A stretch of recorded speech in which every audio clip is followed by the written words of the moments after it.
Welcome to Mean Age Daydream with me, Brian McWilliams, where we're going to be making some jokes, laughing out at broken world, but also laying out some philosophy for the future, how we can fix this mess we're in and have a great time doing it all with a Mean Age Daydream. What's up, everybody? Welcome to Mean Age Daydream. I am Brian McWilliams, and thank you for joining me, where we, the Society Against Melting of Minds, comes to chat about the world. I have some interesting things to talk about today. Primarily, this episode is going to be looking at what's going on with the trans movement. We just had this incident with Joe Biden and the Biden administration, aka the White House, talking about the Trans Day of Visibility, as did Gavin Newsom, as did Hochul in New York City, yada, yada.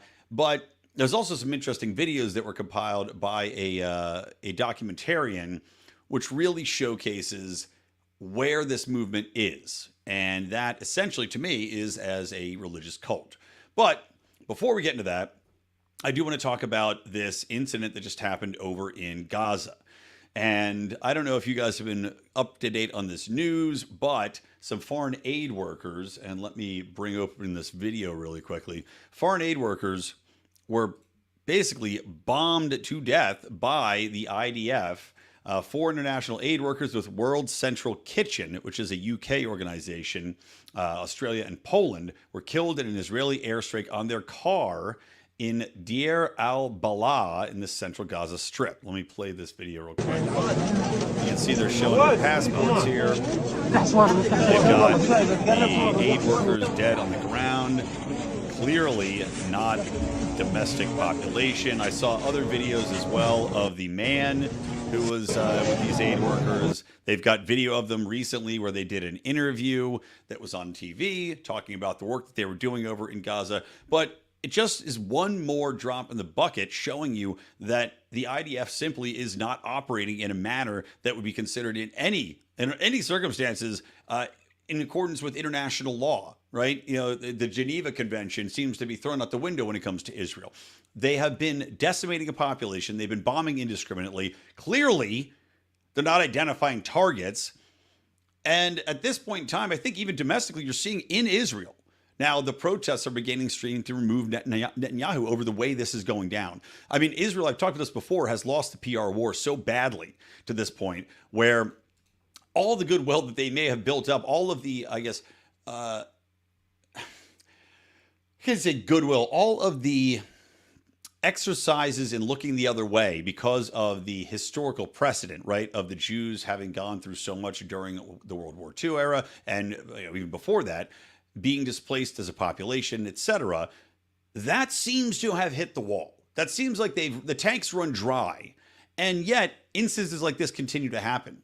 The United Nations, of course, just condemned Israel and said you need to have a ceasefire here. And on the heels of that, you've got them dropping bombs and killing people that are doing aid work. And this isn't I don't think anything that you can be controversial about and say, well, maybe it was the Palestinians that did it. Maybe, because every time one of these things happens, it seems there's a counter movement to say, oh, no, it wasn't Israel's fault. This one, so far, I'm not seeing any pushback on. Now, that could change. This just broke today. I'm recording this on Tuesday. The episode will publish Wednesday in the podcast form. Things may change. We might see a counter narrative coming out, but as of now, it certainly seems like Israel's murdered foreign aid workers that were there trying to just do good, trying to feed people during a time when it has been acknowledged by every world body that there is a famine going on, that is starvation levels in Gaza because of what Israel's done, blockading aid coming in, blockading supplies from coming in, continuously bombing these people into submission when, I'm sorry, most of the population can't escape, has nowhere to go, and is not part of this war. And yet here they are, killing aid workers for everyone to see. Truly amazing stuff. And we'll see if that comes to a head with Joe Biden and Netanyahu and Joe Biden as the election approaches, because he's getting pressure. I talked about this previously, how I think both the Israel and Ukraine wars will be over. There will be a ceasefire, because if there's not, it plays perfectly into Donald Trump's hands, saying, I'll end this. Joe Biden hasn't been able to get it done. He's still supporting this war. He's still sending money to Ukraine. He's still sending money to Israel. We just signed a new weapons package to them so they can continue to do things like this.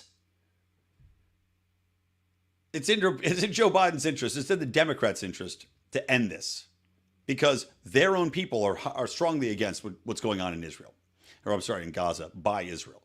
And I think even the flag-waving dipshits that exist that are pro-Ukraine to the ends of the earth are hitting a wall when you see, and as we've seen very recently, videos of kids that look to be 15, 16 years old getting on buses in the Ukraine to go and fight the war. More fodder for the cannons, more pigs to the slaughter for the military-industrial complex, for a proxy war the United States is funding, and essentially manning with our technology, with our drones, with our satellite information that we provided the Ukrainians, with our training.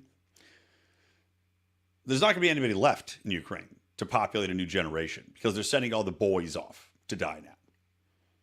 And I think that even those with Ukrainian flags proudly, adorning every Facebook profile, every Instagram, every Twitter on the bumpers of their car, in their windows of their stupid fucking rent share apartments, even those people are coming to see this has been what we've said all along. It's a quagmire. It's a proxy war that's murdering the Ukrainian population to enrich very few people in Ukraine, the most corrupt nation in the world, the most anti-democratic nation, since they've eliminated political parties, the media, religion, and essentially eliminated your ability to escape. Remember, because they're going to jail anybody that goes against them. They'll jail journalists, no problem with that. They'll jail dissidents. They'll jail protesters. They'll jail anybody that doesn't join the military because it's a conscription now. And don't forget, they'll also jail you if you try to get a passport to leave the country. Democracy! Unbelievable. Okay, so let's get back on track. Let's get back on track. Scotland, tying into this whole trans issue. On the day of, actually, let me start at the beginning. Let's start with the Trans Day of Visibility. So there was a kerfuffle here on the Trans Day of Visibility, which I guess always falls on March 31st. And Easter fell on March 31st this year as well. Now, that's very early. I mean, it snuck up on me because my entire life, I've always thought of Easter as being on like April 12th. That's where it's lodged in my brain, probably because at some point it was April 12th when I was young, when I still got my Easter candy, when I got off school. I don't get any time off now, but my kid, as a kid, you got your time off. And of course, teachers get their nice long 10-day break, but they'll tell you that they're overworked and underpaid, despite the fact that they don't have to pay for daycare. They don't have to take time off work because they already are off, etc. But don't get me started on teachers. So this entire issue does seem to be something where it was going to fall on this date. It happened to be the same day as Easter. It seems that the right wing blew it out of control a little bit. They blew it up saying that, well, how dare you have this on the same? It fell on the same day. What are you going to do? Now, what we can say is that all of these days are stupid, right? Getting these days proclaimed is fucking stupid. And I used to run a calendar. I used to have a blog, which you can still go read, by the way. It's still funny. You can go through the old logs, but it was a comedy blog, kind of like, Onion-esque, but it was called Welcome, the number 2, Tardville. Welcome to Tardville, right? For all you tards out there. And I used to do a regular thing every year, it was every month, I think, talking about the stupidest days of activism that were in that month. Because there are just so many moronic days of activism. Like the Natural Pretzel Coalition will have a day. The Dildo Makers of America have a whole day dedicated to them. The lunch ladies with moles have a day dedicated to them. It's just, you could get anything dedicated. It doesn't matter. It's moronic. But the White House and Gavin Newsom and Governor Hochul, and I'm sure, Gretchen Whitmer, all the shitheels in the world, that are trying to kowtow to a very tiny portion of the population and virtue signal to the rabid leftists who are slowly waking up to the reality of what's going on with this trans movement. Of course, they have to go out and say, Happy Trans Day of Visibility. Now, none of them are going out and wishing a happy Easter to the very conservative people out there, the Christians. That doesn't happen. And in fact, the White House banned in their Easter egg rolling competition, I guess you paint the eggs and enter them, they banned religious iconography from the eggs on Easter. Which, look, I know White House, you're trying to say we're separate from religion. If you're gonna have an Easter thing, you can't ban Easter iconography or Easter paintings or crosses from being painted on the eggs. I mean, what the fuck is the point of having it then? Just have a bunny competition some other day. Because it doesn't mean anything then. If you're not going to do an Easter-related thing on Easter, then just stop doing it.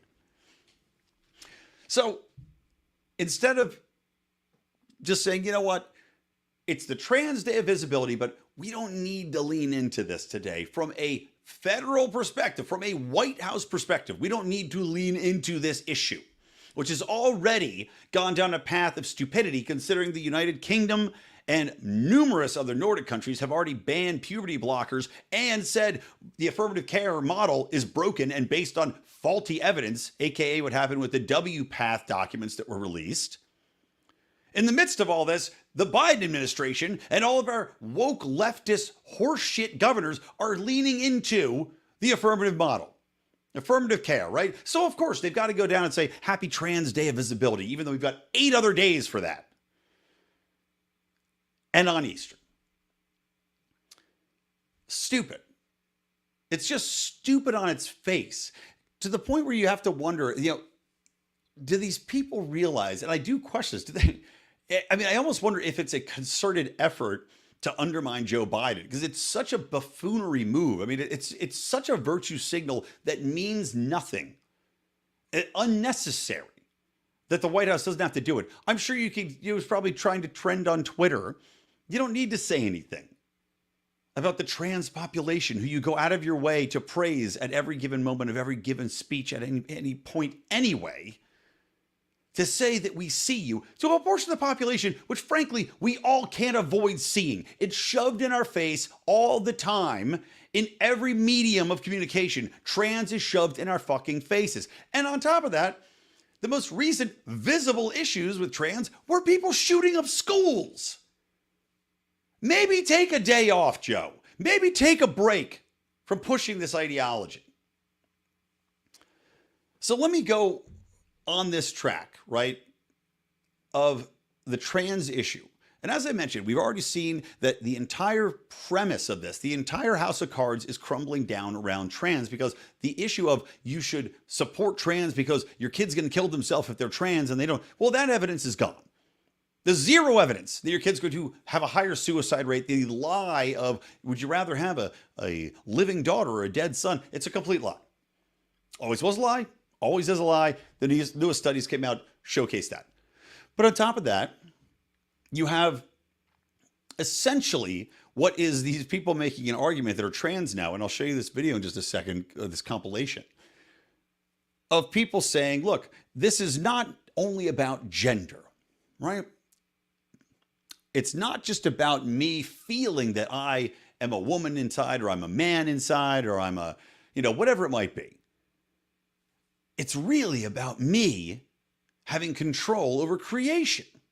It's me as a massive narcissist having control over what I am, what I'm going to become. It's that my world is open and I am the master here. And I reject what I've been born as. Now, that's fine if you want to do that on your own, right? There's a lot of narcissists out there that do a lot of fucked up things on their own. And as long as they keep to themselves, I don't have a problem with it. That's always been my stance on trans in general and almost anything else.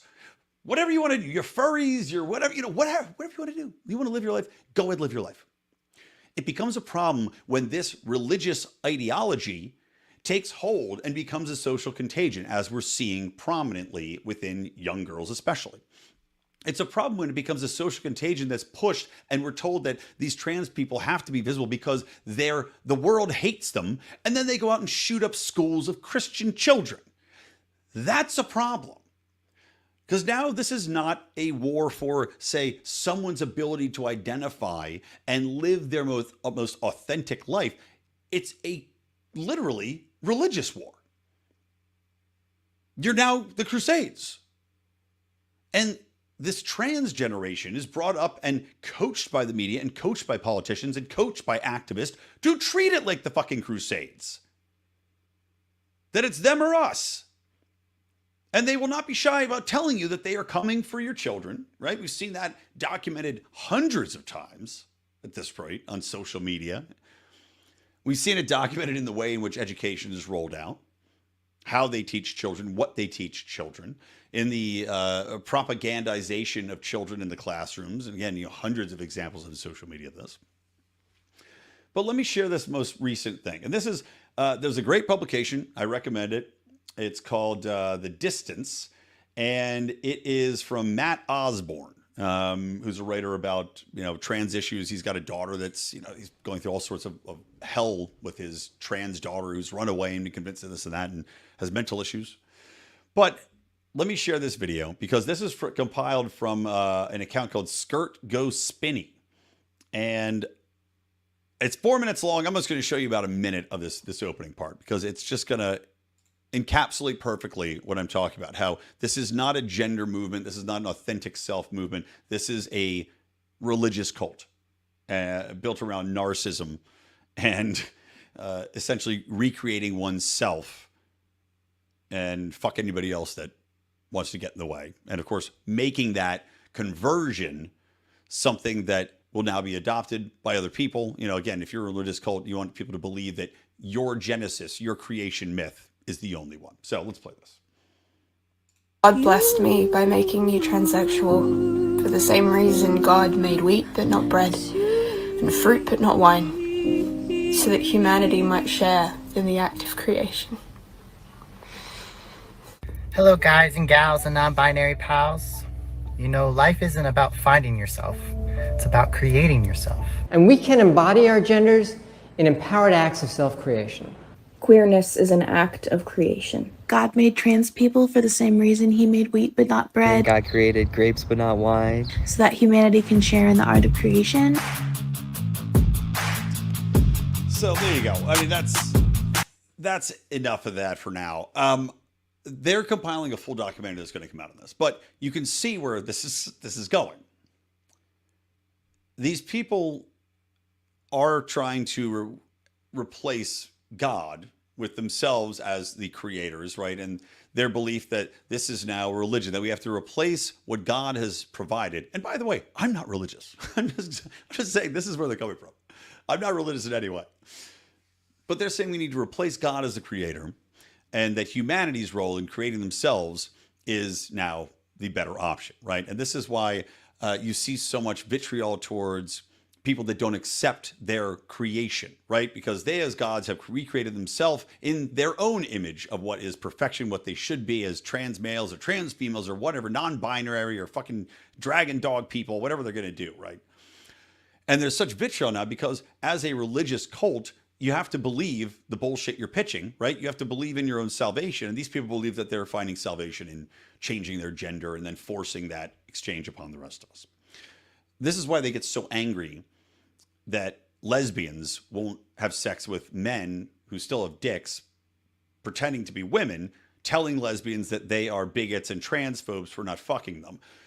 They don't accept that these lesbian women haven't accepted their salvation. They don't accept that their creation myth is not one that lands. And when that happens, right, just like with many religions, there's going to be a lot of anger. There's going to be a lot of vitriol. There's going to be a lot of... Now, imagine also, right, you've made this transition. You've convinced yourself within this cult mentality that you are God's creation, that you're recreating yourself, and that humanity now is in control of creation, and yada, yada, yada, yada. And when that's rejected, your religion has been rejected. You have been rejected wholly, and this is what's going to lead to the violence. Because now, your entire reality is come into question. Your entire faith has been challenged. And that's where I think you see so many people going down this road of, again, going after a Christian school. This is a crusade. This is now a holy war. These people are in a cult, this cult mentality. And I'm not saying every one of them, by the way. There's trans people out there that live their lives happily. They're happy as women. They've made the transition. They live their lives. They leave everybody else the fuck alone. And they're not trying to transition everybody out there and tell everybody that they're trans, which is what these people want us to believe. Right? And that's the other thing, too. It's the conversion. They want everyone to think that they're trans to adopt conversion and get people to join this religion.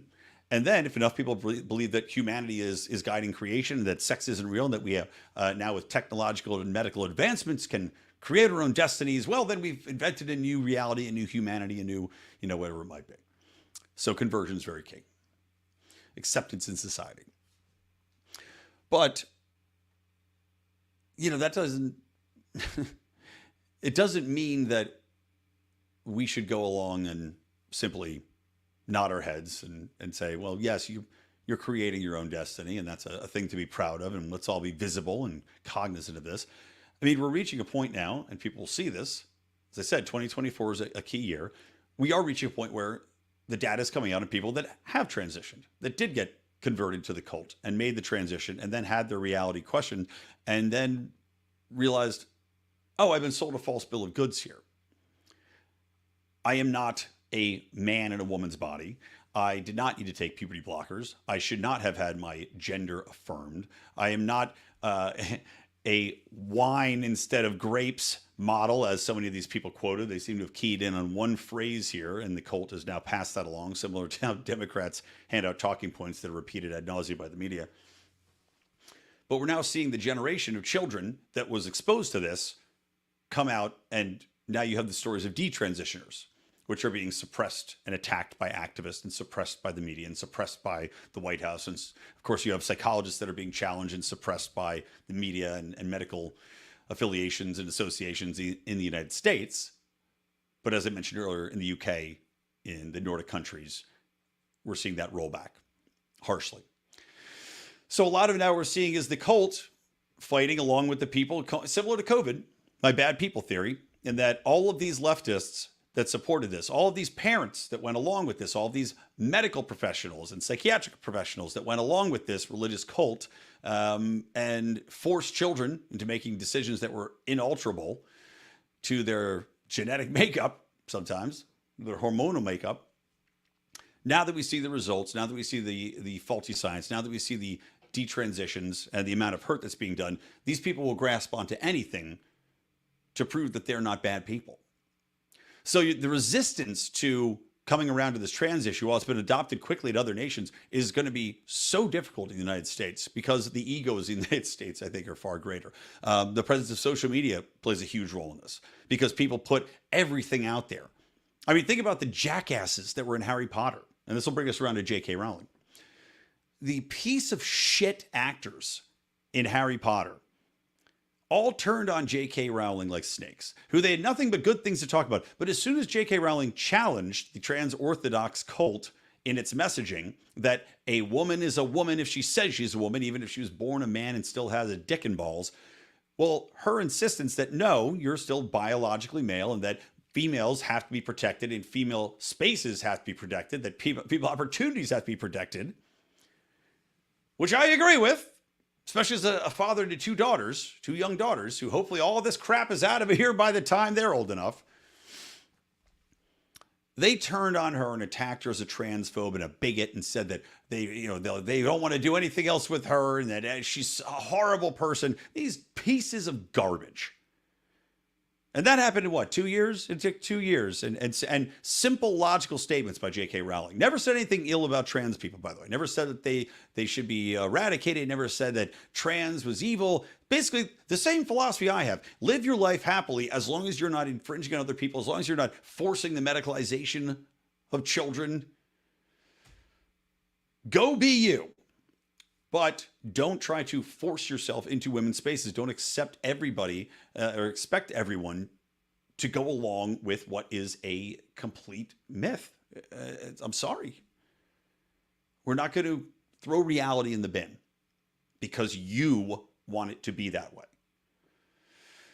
And no matter how many cult members you get talking into doing this, the reality is going to be the reality. So these Harry Potter fuckers, they turn on her. How long is it going to take for them to acknowledge they were wrong? They publicly, very public figures, and how many celebrities and politicians are out there now publicly on record saying that we need to medicalize children, that we have to affirm care, that we have to call these men women and women men, and that the people that are being put into the prison system that are confirmed serial killers and rapists that are continuing to kill and rape now women in the women's prisons because they identify as men. Well, we got to go along with all this because it's for the greater good. How long is it going to take for them to admit they're wrong? Because admitting you're wrong means that you have to take complete responsibility for all of the horrible things that have happened due to your advocacy of this topic, based upon false information, falsifies medical results, and a complicit, state/medical profession. So, coming back around to JK Rowling. She has been outspoken on this. It just so happens that on April 1st, happy post-April Fool's Day, one of the shittiest days of the year, I actually it's so fucking annoying. In the morning on April Fool's, I have my radar up and I'm like, I'm going to see a lot of stupid ass, annoying bullshit today. And I'm going to ignore it all because it's all crap. And then I forgot later in the day, I think 4 or 5, I was like, my kids are up and I'm looking through my phone and Patrick Bet David posted something. It's like, we've just come to agreement with Don Lemon. I was like, what the fuck? I wrote back, ... why? And then, it's April Fool's. He got me. Good job. Fucking annoying. I hate April Fool's. It might be my most hated day of the entire year. So, JK Rowling, though, and many others had made the point that on April 1st in Scotland, a new hate crime law passed. This hate crime law essentially said, if you have any speech, it could be in private conversation, it could be in social media, it can be in your corporate environment. If somebody reports you as having shared speech that is hateful and likely, this is the actual words in the bill, likely to incite hate, you could be drug out, chucked into prison. Now, in Ireland, we saw this knocked back. They had a referendum on it. The Irish as a whole said, no, fuck off. The PM resigned. Good for the Irish. The Scottish have somehow gone so far down the road of wokeism, it's mind-boggling. To see what used to be a proud people, resistant to governments, resistant to their freedoms being trampled. We all saw Braveheart, right? We all know of Rob Roy. Well, William Wallace will be rolling in his grave looking at what's happened to his precious Scotland, which now is completely captured by what looks to be the international governing body, woke leftist ideology that's overtaken Europe, especially under the EU. And this law, which criminalizes free speech, has now been put into place. Now, J.K. Rowling, to her credit, basically said, you know what? Fuck off. I'm going to say what I want, especially on this issue, and you can come get me. You can come arrest me. And sure as shit, people were calling for her to be arrested as of yesterday. So let me open up this article from BBC.com because just this morning, I decided I was going to talk about this, but just this morning, or actually I should say just this afternoon, right before I got on here, the police in Scotland said J.K. Rowling's hate law posts were not critical. This is a terribly written headline. J.K. Rowling hate law posts not criminal, police say. Who the fuck wrote this headline? Here's how it should read. J.K. Rowling's posts do not violate hate law, police say. Doesn't that make more sense than whatever the fuck this person wrote? So anyway, social media comments made by J.K. Rowling challenging Scotland's new hate crime law are not being treated as criminal, Police Scotland has said. The Harry Potter author describes several transgender women as men, including convicted prisoners, trans activists, and other public figures. The new law creates a new crime of stirring up hatred relating to protected characteristics, aka you're not allowed to say truthful statements that violate woke left orthodoxy about certain quote-unquote characteristics, which of course is psychotic, Orwellian, and the end of free speech in society. So the Scottish police said, well, we received complaints. And I was reading some of her tweets back and forth actually on X about this. Essentially, jerk-off trolls coming after her and saying, hey, arrest this woman here. You can't call a man, or you can't talk about how women shouldn't be subjected to men in their spaces. And one ironic one I saw, and I won't say this guy's name, but he was a lawyer who said he had worked with abused women. A lawyer who's worked with sexually abused women is coming after J.K. Rowling, and this is a man, coming after J.K. Rowling for saying that men who identify as women should not be violating women's spaces. Now, as a lawyer who has supposedly worked to protect and defend abused women, shouldn't you know that probably the most likely place for a woman to be violated would be in a women's only space by a male, right? Because your defenses are down. Let's say like a prison where we know for a fact rapes have happened, that they've had to put condoms out in female-only prisons because the males that identified as women were raping the prisoners. Fact, by the way, this is not conjecture. This is not a joke. That's a fact. I bet Trojan. You wonder if Trojan's like, you know what? We got to get on this. We got to sponsor. We got to sponsor this. Get our marketing team. Trojan Condoms hires Bud Light's marketing exec that drove their company in the ground. Her first idea is to go to all the prisons and be like, guys, I got a banger. Your audience is going to love us. We're going to sponsor all the prison condoms in all the women's prisons for the men to use when they're raping. Harvard degree on the wall. Anyway, so they're not going to go after JK Rowling, but they could have. And the wokies wanted them to. What's great about this is JK Rowling has taken a completely, she's not backing down. She's like, I'll reference a statue I hate, by the way, which is like the statue they rolled out. Some dickhead plopped it down during COVID in Wall Street. And it was a little girl standing up against the bull, standing up against Wall Street. And it was supposed to be something to embody, I don't know, feminism against capitalism. It's fucking retarded. But all the leftists thought it was great because they're stupid. So, similar to that, but in an actual meaningful sense, JK Rowling is the little girl here standing up against the bull, which is this trans activist movement backed by governments, backed by activists, backed by academia, backed by medical, et cetera, standing up for free speech laws, which are under attack from all fronts. Good for her. She's got the platform. She's got the money. She's got the public persona. It's awesome. Why is she alone? Why is she the only one I'm seeing stand up and say this shit?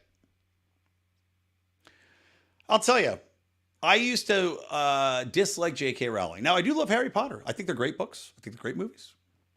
But I disliked her because there's a movie called The Worst Witch starring Tim Curry. Check it out. It's awesome. That she 100% ripped off. That being said, I love JK Rowling now. She's brave. And I certainly hope that when this is all worked itself out, that it inspires some other celebrities that have a platform to be brave rather than to be abject fucking cowards as they are. Okay, last thing, guys, and then we'll wrap this on up. Oh, one more quick thing. Dylan Mulvaney, of course, you know Dylan Mulvaney, very, very annoying trans activist / face of the trans movement in America, at least from a corporate perspective.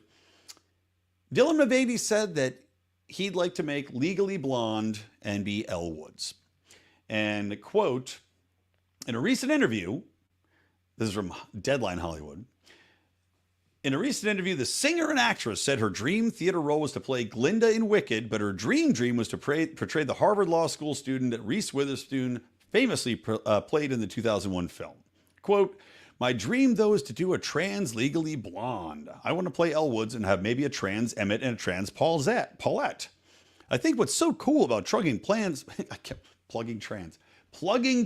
people, say that 4 times fast, into existing stories is it inherently changes what the topic is. No shit, Dylan. But in a way that you don't have to do much to the script because it becomes something different. But actually, I think it makes it more powerful. Really? It makes it more powerful? Legally Blonde is a story about a female coming up in a world where nobody expects her to do much, showing people that she can now compete with the boys. It was a male-dominated field at the time anyway, and surprise people. You're a man pretending to be a woman, is what you are. How is that more powerful?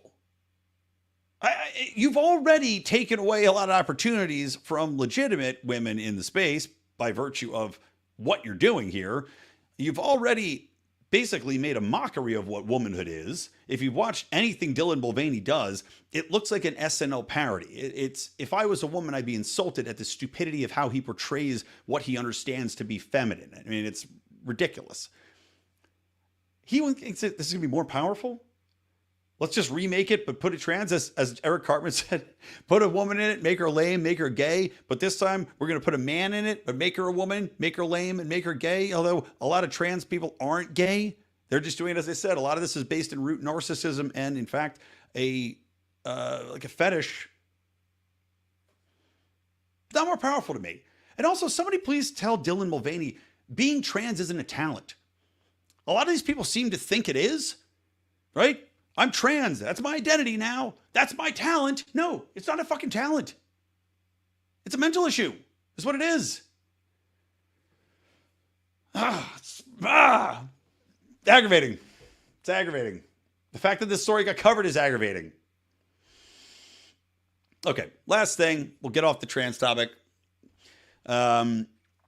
A buddy, Chris Smith, who was a radio personality over in Australia, and who I was on his show for about a year and a half, every week. I was on his show, but unfortunately, with the time change of his show and the time change of our hours, it just became way too late. It would have been like 11 o'clock every night, or every Tuesday my time. But Chris does some great reporting, and you can follow him at TNT Radio, which has a lot of great programming. Check them out. They're doing video now too. But I wanted to share this because he was talking about, during his monologue, what's been called a catastrophe in the climate exchange model for carbon credits, right? Where companies pay to have carbon credits that are offset, and that's going to make everything all right, right? This is Al Gore's big scam. So you give them carbon credits, you buy them, and then they go and plant a tree. You know, it's like when people used to plant trees for Israel, back before they were just massacring people. So here, let me share what Chris had to say. And I think you'll find it pretty interesting because it's more in line. As I said, so many of the leftist, things that they hold so close to them are collapsing on themselves. We're seeing that with modern monetary theory and Keynesian economics.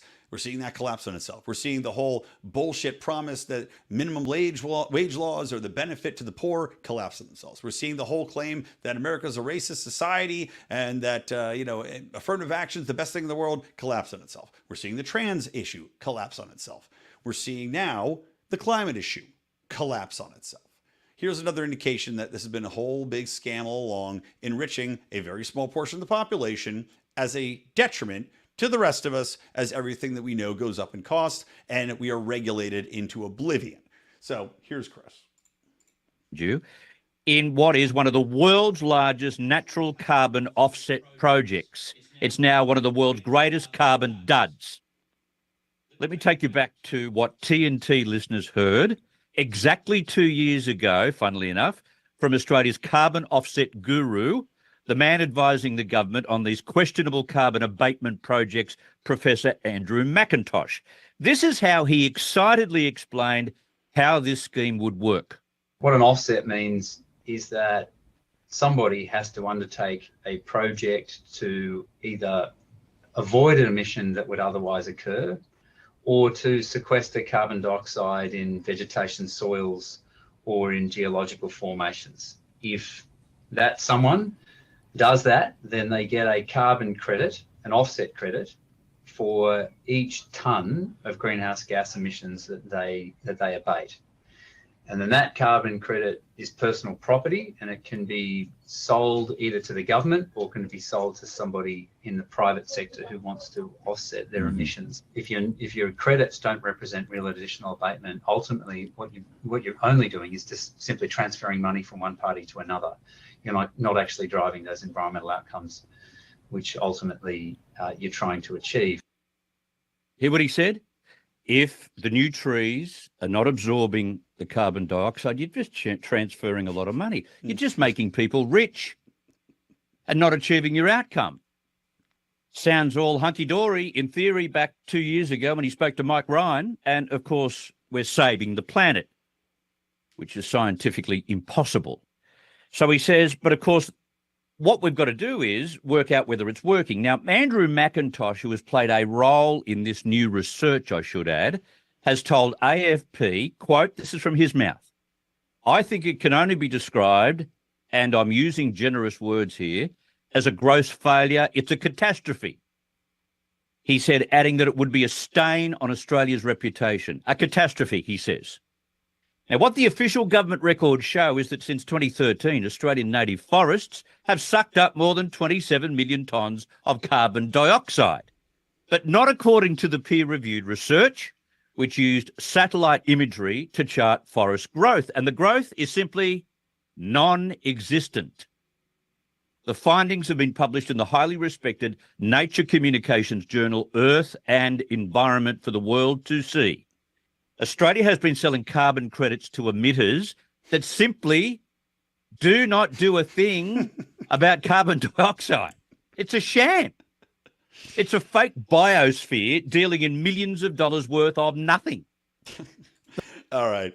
I'll end it there. We don't need to see the whole thing. But Chris nails it here. You're witnessing a scam. We were promised that these credits were going to revolutionize how we do everything, right? It's going to suck up these carbon. We're going to plant these trees. We're going to do this. Bullshit. Chris goes on to talk about how these massive tracts of land, right, were dedicated to sucking up carbon, and the trees haven't been growing. They haven't been tended to. They're not growing up as they were promised. They're not doing anything. So all it is people paying off their cronyist buddies who run these companies. And I don't know, I'm sure they've got an Al Gore in Australia that does a similar thing. They're paying off government cronies and extension corporations to do literally nothing. But it costs all of us more money because the corporations now build out into what they're doing. The governments require carbon credits to offset. So that's another layer of regulation, another layer of bureaucracy to make sure that these corporations are complying, ready? And don't forget that the SEC also put in ESG bullshit into what they were trying to do. So you're adding cost, you're adding bureaucracy, and you're adding inefficiency because it doesn't do anything. And on top of that, as Chris mentioned, for what? To prove what? This is an unproven theory. This is like keeping 6 feet from each other during COVID. These carbon credits are proven to do absolutely nothing to change climate if it can even be changed by us. And I do think it's hilarious. I've said this before and I'll say it again. I can't remember what I was watching recently. I think it was something about glaciers and peaks and valleys. Oh, you know what it was? I was judge me if you want. I was watching Ancient Aliens because I like to take a nap. I'll take a nap like after lunch of the day, just a little refresher, right? I'll knock out for like an hour. And I put on Ancient Aliens because it's just like a very low tone key thing and I fall asleep to it. But before I fall asleep, you listen to it. They're like, these archaeologists found a society that was buried 25 feet under the ground, right? And it's just in the middle of a field. And you go, this is a society 25 feet under the ground. This whole society existed. It's like massive structures of concrete and stone. And, this housed something like 25,000 people. Oh my God, a society of 20,000. Or you hear about, cities that were on an island. There was an island, I think it was Scottish island, that they called, what was it? It had some beautiful name, right? Well, the fucking island's gone. It's sunk. They go, okay, we're supposed to believe that humanity in the last 200 years has somehow altered the planet's climate momentously. And then you look back to 4,000-year-old civilizations that are buried under 25 fucking feet of dirt. What climate change brought that on? What made an island sink? It's just, we talk about narcissism. The narcissism of fucking people in this field to think that we have this big an impact is mind-bogglingly stupid. But yet we're spending all this money and adding all these layers of bureaucracy that make everyone's lives worse in the current era with zero efficacy. Zero. There's no evidence to show that any of this shit does anything. Latest example, massive tracts of land in Australia that are being traded for carbon credits that do nothing. How about there's an old world forest. I'm trying to think, I just saw this story. I think it might be in England.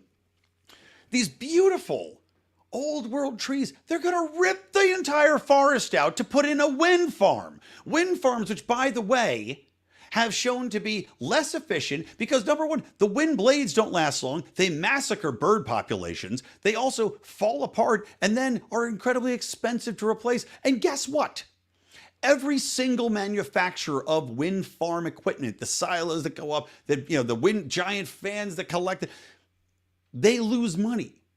There's never a profitable one. Not a single one is profitable. They all lose money. So they're not sustainable. The irony, the sustainable energy isn't fucking sustainable from a market standpoint. You can't create them. And then you just have massive graveyards when these things fail. Because the companies go out of business, by the way, half the time. You can find videos of people going through just forests and seeing massive turbines just piled up, just destroying the landscape, just left there to rot. You've got these massive wind farms in the ocean, which whales are just swimming into because it's fucking up their sonar with the vibrations going in the ground as they're murdering birds and bringing back us a non-beneficial return on the energy. It's just, I'm telling you, these people are going to continue pushing it because the money's there. But for you and me and the rest of the thinking world, as I just said, the new society for the resistance to melting brains, the Society for the Resistance of Melting Minds, the SRMM. That's what we're to hear now. That's our society, the Society for Resisting of Melting Minds. For all the rest of us whose brains aren't turned into fucking pudding here, it's very obvious what's happening. It's obvious these things are collapsing on itself. We just have to be strong. We have to be dedicated in getting the message out and talking about these things openly, despite hate speech laws that might be put into place. Hopefully not here. But if it can happen in Scotland, the home of William Wallace, where people get their guts ripped out so they can yell freedom, which must smell disgusting, I guess it can happen anywhere. All right, thank you for joining me, guys. If you like what we do here, please subscribe. Join us, patreon.com/Lions of Liberty. I meant to do a good morning fuckhead rant today, and then I got really busy and I forgot, so I apologize. I'll have three more of those. Promise you, tomorrow, Thursday, Friday, I'll have a show each one of those days for you guys. But join us, little as $5 a month at patreon.com/Lions of Liberty or lionsofliberty.locals.com. Of course, follow us at Lions of Liberty. You can listen to John's show Monday, my show Wednesday, and we will have a Meme Wars on Friday again this week. We had to take a couple weeks off. Had an issue with our publisher. Anyway, thank you for joining me, guys. I am Brian McWilliams. This has been Mean Age Daydream from me, from the Lions of Liberty Network. Keep those electric eyes on me, babe. Keep that ray gun to my head. Later.